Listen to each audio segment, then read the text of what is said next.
Nowhere does things bigger and better than anywhere else like the United States of America, but the Las Vegas Grand Prix is attempting to become the flagship race on the Formula One calendar, while McLaren are just looking to try and find some points coming up in Australia as we focus our attention on, of course, the return to Melbourne this coming week here at GPFans. I'm Ollie Wilson. These are all the headlines this Monday morning as we start the build-up to the Australian Grand Prix. You can subscribe down below by clicking that subscribe button and staying with us throughout this F1 season. But now let's talk McLaren's opportunity to get some points this weekend and Vegas's chance to become the race on the F1 calendar.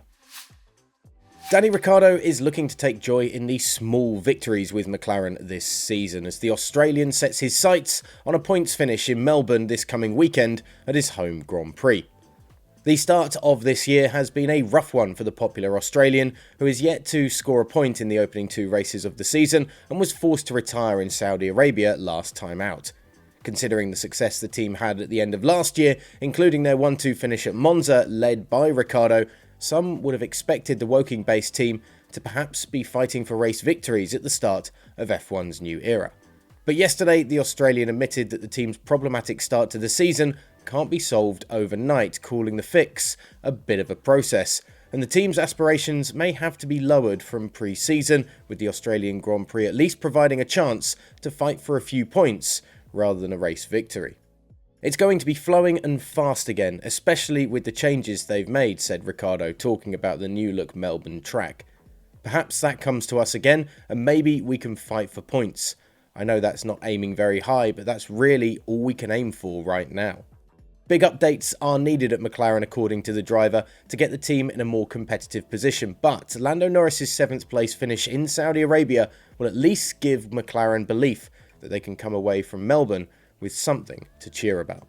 A quick one and good news coming out for Haas as Mercedes team principal Toto Wolff has revealed that Formula One will adjust the cost cap for the team after Mick Schumacher's big shunt in Saudi Arabia. Now, Schumacher, of course, had the big off in qualifying for the Saudi Arabian Grand Prix, colliding into a concrete wall at over 150 miles per hour and suffering a 33G collision. The incident meant that Schumacher didn't compete in the race on Sunday, and Haas team principal Günther Steiner revealed that the repair bill for the crash would be around $1 million, which is a significant figure considering the $140 million budget cap this year. However, Toto Wolff has revealed that Haas will have a little bit of leeway when it comes to adjusting their budget cap for the season after the incident.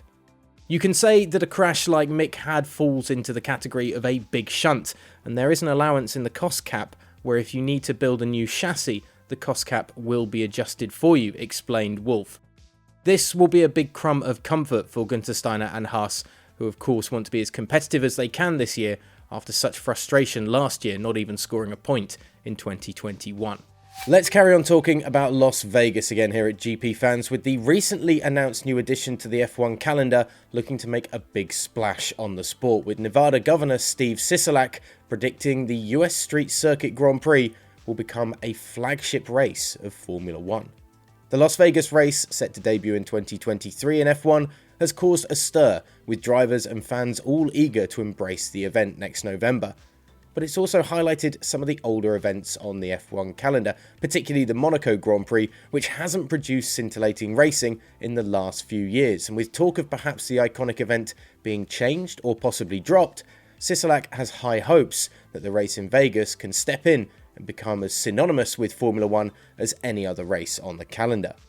We've hosted drafts and also the Super Bowl, said Sisolak, but the opportunity to host a Formula One race is something, and I predict that this will be the iconic race, the flagship race of Formula One within a couple of years. What happens in Las Vegas only happens in Las Vegas, and we are so looking forward to having this opportunity.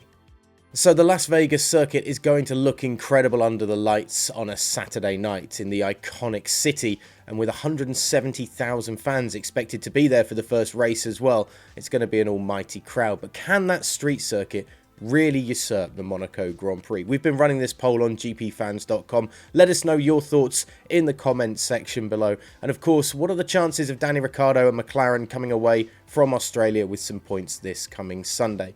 Let us know as always, and follow us on GP Fans Global on Twitter and Instagram for all of the latest breaking news in F1.